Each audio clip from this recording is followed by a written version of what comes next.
Hey guys. All right, well, here we are with another big project lesson studying the life zones of the Sandia Mountains. Today's plan is that first I'm going to quiz you again on the life zones to make sure you're learning the names of the life zones.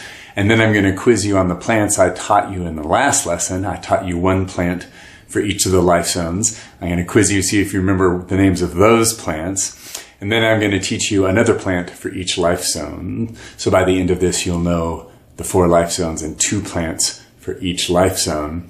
And then we're going to get to practice drawing again on our devices. And today's focus is going to be on how to make your drawings look a little more interesting and cool. Let's get started with our life zones. Well, here's our Sandia Mountains once again, and our 4 life zones on the Sandias. And let's start at the very top. Do you remember the name of this life zone? I'll give you 5 seconds.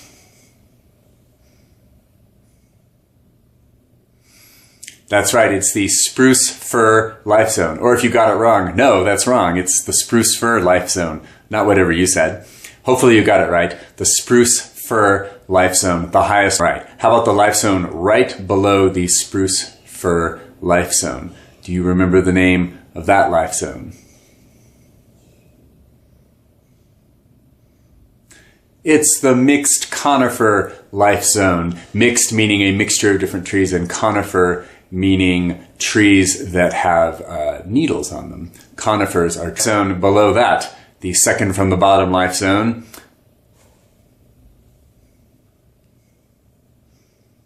It's the Ponderosa Pine Life Zone, named after the Ponderosa Pine. One of my favorite trees. Not my most favorite tree. That was one of the other ones. But I like them because when you smell them, they smell like vanilla or butterscotch. And how about the bottom life zone? The life zone closest to Albuquerque at the bottom of the Sandias? It's the Pinon Juniper Life Zone, named after these small trees, pinon trees and juniper trees. They're not really tall evergreens. They're shorter than normal evergreens. All right, now let's go back up to the Spruce Fir Life Zone. Last lesson, I showed you this tree, this beautiful tree with white bark that turns yellow in the fall. Do you remember the name of this tree? It is a aspen tree, the aspen tree. It's Mr. Young's favorite tree. You need to remember this tree. Okay, now for the Mixed Conifer Life Zone, I showed you a tree that wasn't a conifer. It's another low-growing tree that had these cool leaves. Do you remember? It's the Gamble Oak, the Gamble Oak tree. Not a conifer, but so it does lose its leaves in the wintertime, but it does grow in the Mixed Conifer Life Zone. And then below that, in the Ponderosa Pine, this should be easy. I showed you this tree with the reddish bark. What's this one? It's easy because it's a Ponderosa Pine. Yes, the same as the life zone. And finally, down here at the bottom life zone, the Pinon Juniper Life Zone, I showed you this evergreen tree that grows nuts. Another easy one. What is it? It's the pinon, which grows tasty nuts. Okay, well now I'm going to give you a new plant that grows in each of these life zones for you to learn. So back up to the top to the Spruce Fir Life Zone, and let's pick one of them. We're going to pick the Engelmann spruce. The Engelmann spruce grows up on top of the Sandias, and it's one of the kinds of spruce trees. Spruce trees are kind of recognizable because they tend to be a little bluish, like blue-green. Their needles are often kind of a blue-green color. And the Engelmann spruce is a nice one to recognize because it often has kind of big droopy branches, like the branches don't go straight out from the tree or even up from the tree, they sort of hang down. And the Engelmann spruce is kind of an easy tree to recognize for that. The bluish color of the needles and the sort of droopy branches looks a little sad maybe. So Engelmann spruce in the Spruce Fir Life Zone. Now let's go down one more to the Mixed Conifer Life Zone, and we're going to talk about a tree that grows here. It also grows up in the Spruce Fir Life Zone, but it's a big player in the Mixed Conifer Life Zone, and it's a pretty famous tree called a Douglas fir. And the Douglas fir is really famous because the Douglas fir has really good building wood. So a lot of times they cut down Douglas fir trees to make boards for building houses. So a lot of the wood that you see being used to build houses is cut from Douglas fir trees. One of the easiest ways to recognize a Douglas fir tree is to look down on the ground under a Douglas fir tree, because their pine cones are really distinctive. Their pine cones have these little, almost like feathers or leaves that stick out of them. They're called bracts. It's hard to see. One more into the ponderosa pine life zone. And we've already talked about the ponderosa pine. So I chose something really small because it's important that we do drawings of small things too. So I chose a grass for this one. This is called grandma grass. Not grandma. We're not saying grandma. It's grandma. Grandma grass. This is blue grandma. And it's distinctive for these little seed heads that grow on the top of the grass. The grass tends to grow, but it's grandma. Okay, and then finally down to the pinon juniper life zone. And we're just going to pick the other one. Last time we did pinon. This time we're doing juniper. So you've got your pinon tree and your juniper tree, which are the two dominant plants in the pinon juniper life zone. And the juniper is really recognizable because of how distinctive its needles are. Instead of having individual needles like these on the pinon, the juniper's needles are like, they don't even look like needles. They look like almost like another plant. Like they're green, but they spread out like this. It's like each one's like a little tree almost. Keep those in mind. There'll be a quiz next lesson. And now I'm going to go downstairs to my computer and I'm going to open up, I'm at my house again in front of another painting. Cool, huh? I'm going to go downstairs to my computer and open up Seesaw and talk about some good ways to make your drawings this week look cool. And then you'll get to practice drawing. All right, let's pick a different background. That was terrible. Well, let's just pick a soft green and we'll make the leaf dark green. Okay, so once again, I'm going to go here. You can hear my cat asking for dinner. The sad part is I just fed him and he's still asking for dinner. So there's just no winning with this cat. All right, so here I am, and I'm going to start again with green and make the shape of this leaf. Oh, that's much better. Now I'm drawing with a mouse, so it's a little tricky for me. My lines are going to be a little shaky here because I can't touch my screen to draw. I do have a touch screen on my computer, but it's not a very good one. And then the stem of the plant is also kind of greenish. I'm going to just draw the stem over here. Okay, and then on the inside it had all those veins, which were sort of whitish. So I'm going to go down here and pick a white color and draw some veins on my leaf. So there's one vein that goes right up the middle here. And there's the other veins kind of spreading out here.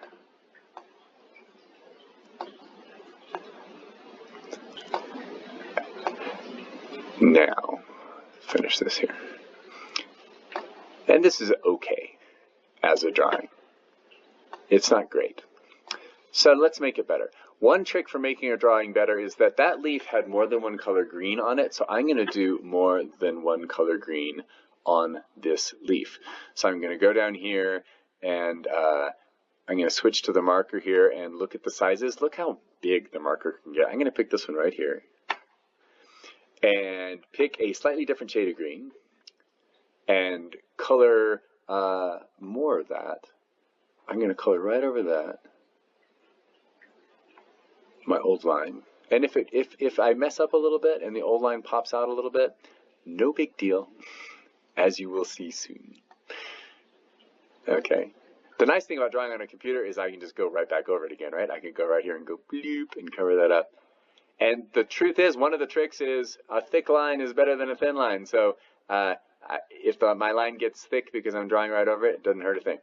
Okay, now I'm going to start coloring in here next to the veins, and it doesn't matter if I accidentally go over the vein because I can just draw it in again. So I'm going to put this green in here, like that. Okay, and I should have just colored the green first. That would make my job much easier. So I'm going to do that. I'm going to go make my job easier. I'm going to go here. I'm going to pick the biggest one, and I'm going to color in all my green faster. And then I can put the veins on later. That's a much better plan. Isn't it great drawing on a computer? You can just go right over it. And drawing on a computer is good and it's bad. It's good because you can fix things. It's bad because it makes you a little lazy.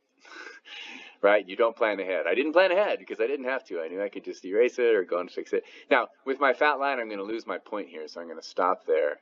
And I'm going to go back to my skinny line and make my point again because I want my point there. There we go. Okay, now before I draw those white lines, one of the tricks for making your drawing look better, like I said, is different colors of green. So I'm going to pick a slightly different green, and I'm going to do it again, but I'm going to do it a little, well, not that one. Let's undo that line and go back here, make it a little fatter. I'm going to do it again, but I'm not going to color the whole leaf. I'm going to just color a part of it here, right? And I'll just kind of make some more green in there because the leaf is different colors of green. And then I'm going to go and pick another color of green, a little darker green, and I'm going to put that one in there in different places. And now I'll go around the edge here, and I'm on purpose letting that other line show up. Because another one of the tricks, along with using different colors of the same, don't just color one kind of green, is use more than one line. Draw your lines twice or even 3 times, and the lines start to look a little better. Let me get, now I'm going to get a really light color green. I'm going to draw that on there too. That's too light. Don't like it. Taking it away. The cat has jumped into my lap now, by the way. I just want you to know. I'm going to stop right there because I didn't like how that looked. But now watch this. I'm going to switch over to the transparent one, the one you can see through. And I'll keep it the same. And I'll pick one of those colors of green. But now you're going to be able to see through it. It's going to look so cool. It looks so awesome when you do the transparent colors on there. Yeah, and I'm just going over the same lines, but each time I do it, it's just going to get better and better. And sometimes you can make a new line. But by doing the same color over and over again, your drawing gets better and better. It's one of the cool things. Now, I'm not quite doing the same color, right? I'm doing green and light green and dark green and mixed green. Let me get a real dark one here. Do that one too. Go around the edge here.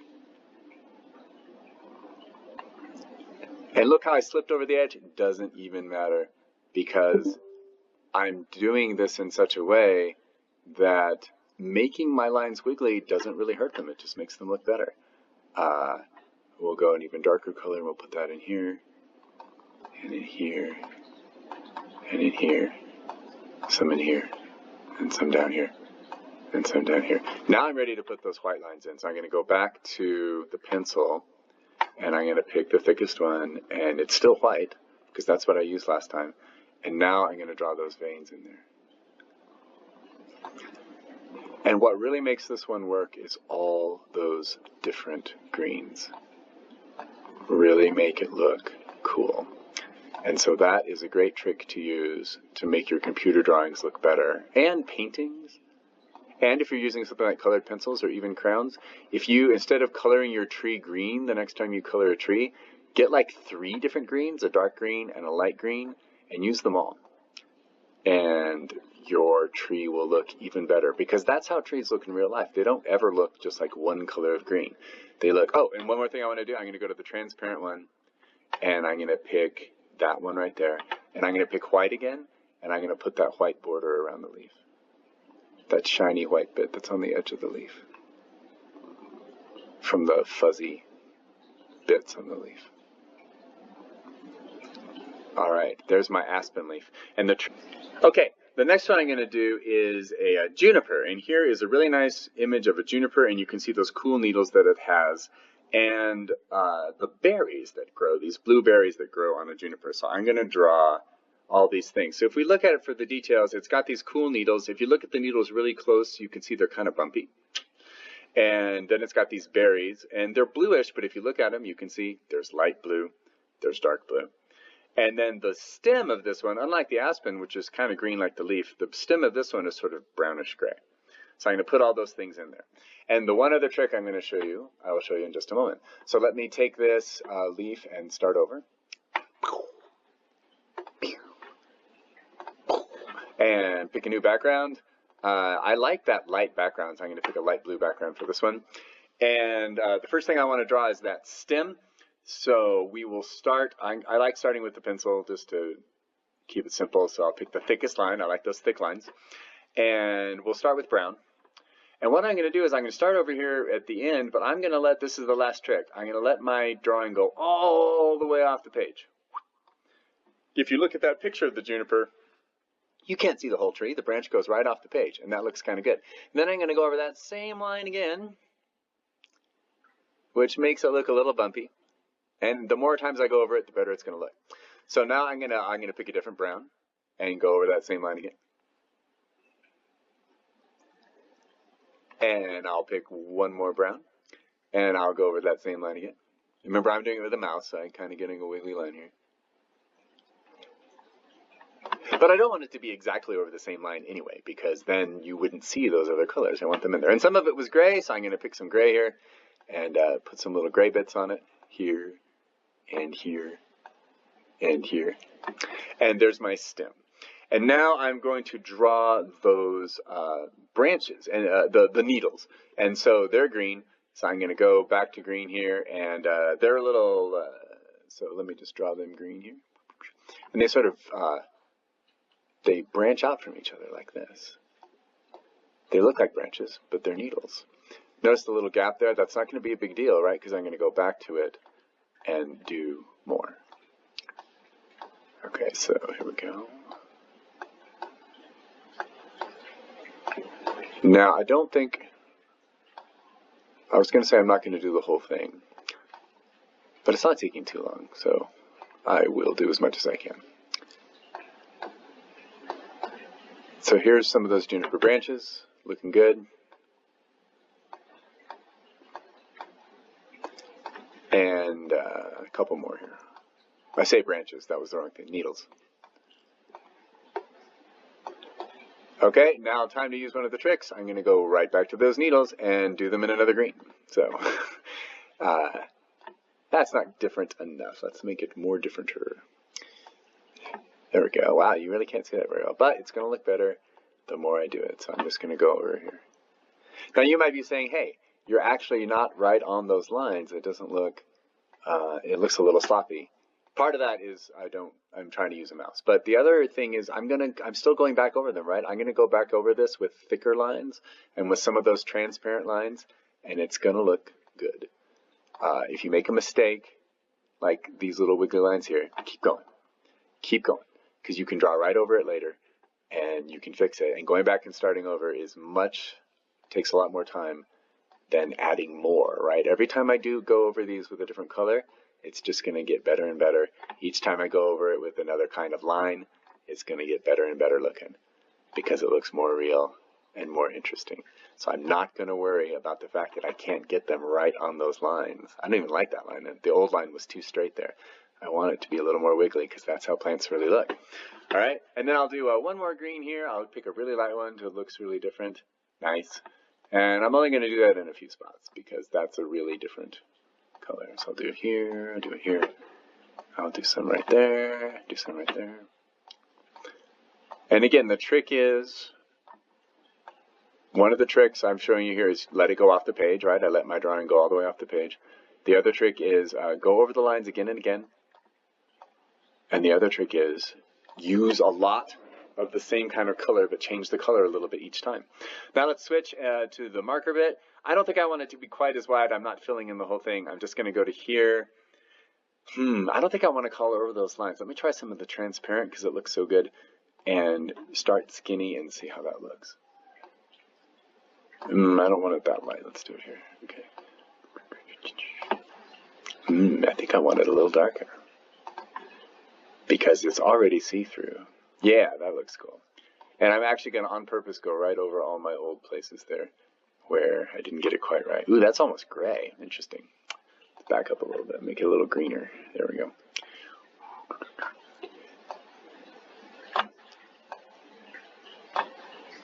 And the more you go over the same lines with different colors, the better those lines are going to look. You can start filling in, making them look better. It's just going to get better and better. I'm kind of rushing here because I know the video is getting long and I want you to have time. Let me put a berry on and then I'll stop. So now I'm going to go pick back to my, we'll go with the marker here. I can make a berry just like really big, right? I can make this really big. Start with blue to make a big old berry on there somewhere. Just put my I don't think a berry would be there. I'm going to undo that one. I think the berries would grow from the branches, so let me put some berries on there. Now these berries look goofy now, but when I add more blues on them, they're going to look better, right? So now I'm going to switch over to the transparent marker and pick this one and change my blue and put some little bits of blue on the berries. And they're going to look even better. Right, because the berries in nature wouldn't be those perfect little circles like I drew there. Okay, now let's switch to a different blue. Put that on there. You can barely see that. Let's switch to a darker one. There we go. Kind of looks like the same one, doesn't it? But when you draw over your old berry, you get an extra, you get to see more blue, so that looks pretty cool. Let's do some real dark bits here. Yeah, there we go. See how cool that looks? That looks so cool. All right, so you get the idea. All right, so you're going to get to draw now. There's going to be a slideshow that shows all 8 plants, the aspen, the Engelmann spruce, the ponderosa pine, the Gambel's oak, the Douglas fir, the grandma grass, the blue grandma grass, and the juniper and the pinon, all close-ups, so you can draw a real close-up picture of them. And you're going to try to use these tricks. And the tricks are, use more than one kind of each color. Like if you're making something green, use a lot of different greens. If you're making something yellow, use a lot of different yellows. If you're making something brown, use several different browns. Another trick is go over the same lines more than once. Go over your lines twice, go over them 3 times. Use different sizes and kinds of lines. Sometimes use skinny lines, sometimes use fatter lines, sometimes use the transparent lines. And finally, let your drawing go all the way off the page. All right, I look forward to seeing what you do.